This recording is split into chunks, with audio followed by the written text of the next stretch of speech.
Talk about all of this with syndicated columnist Charles Krauthammer. He is also in Washington tonight. Charles, your thoughts? Well, it seems to be a deliberate provocation by the leadership in Pyongyang, but it is not, as John Roberts pointed out, the kind of ICBM that would threaten us. It's still liquid fueled, so it's not advanced in its technology.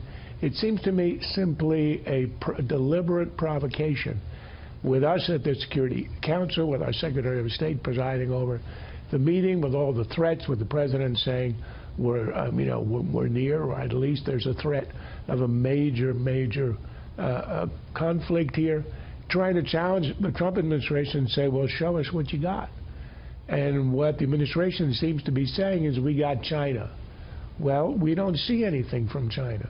We just heard that the Chinese are in contact with the North Koreans to try to put pressure on them not to test. Well, they did test. So I think we're now at a point where we're going to see whether the Chinese connection is an illusion, or whether Trump was taken in by the meeting with Xi, president of China, or whether this is really a process where they've agreed to do things over time. But we haven't seen a thing yet, and this is a way for the North Koreans to try, at least preliminarily, to call the American bluff. Yeah. You know, Charles, in years past, we've seen North Korea under not this leader, but the previous leader, his father, when they're in the world spotlight, do something to try to get attention and also to negotiate a deal. This seems a bit different. This was the commander, the head of U.S. Pacific Command up on the Hill the other day.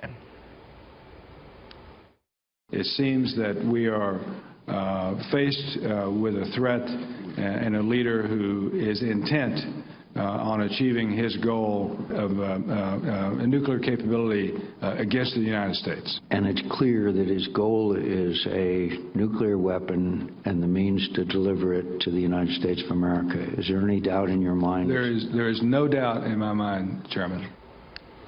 So as I asked Secretary Tillerson, getting from that point and that goal that they assess to be North Korea's end state to no nuclear weapons and taking that away from North Korea, it seems like a long way to go from point A to point B. It's a very long way, and I don't think there's much of a chance of our getting the regime to abandon its nukes. I think what we're looking at least in the shorter run, is number one, the ICBM that can hit the U.S.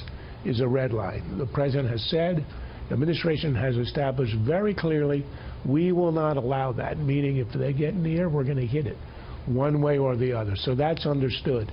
The question is, can we get, with Chinese pressure, a freeze of the program? We're not going to get an abolition of the program. I think that's really unlikely, even with Chinese pressure. But can we get a freeze, which is sort of an immediate step, because what it means is that we aren't on a burning fuse. Right now we are.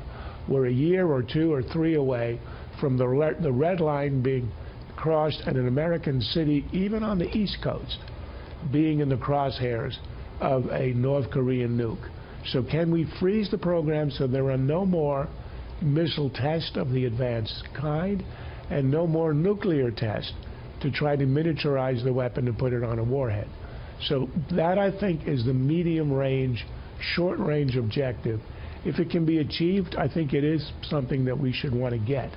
And then you go for the longer-range thing of abolition of the program. But right now, that's not reachable. But I think it will be worth it to stop the fuse from burning. Charles, as always, thank you. We'll be following this breaking story throughout the show.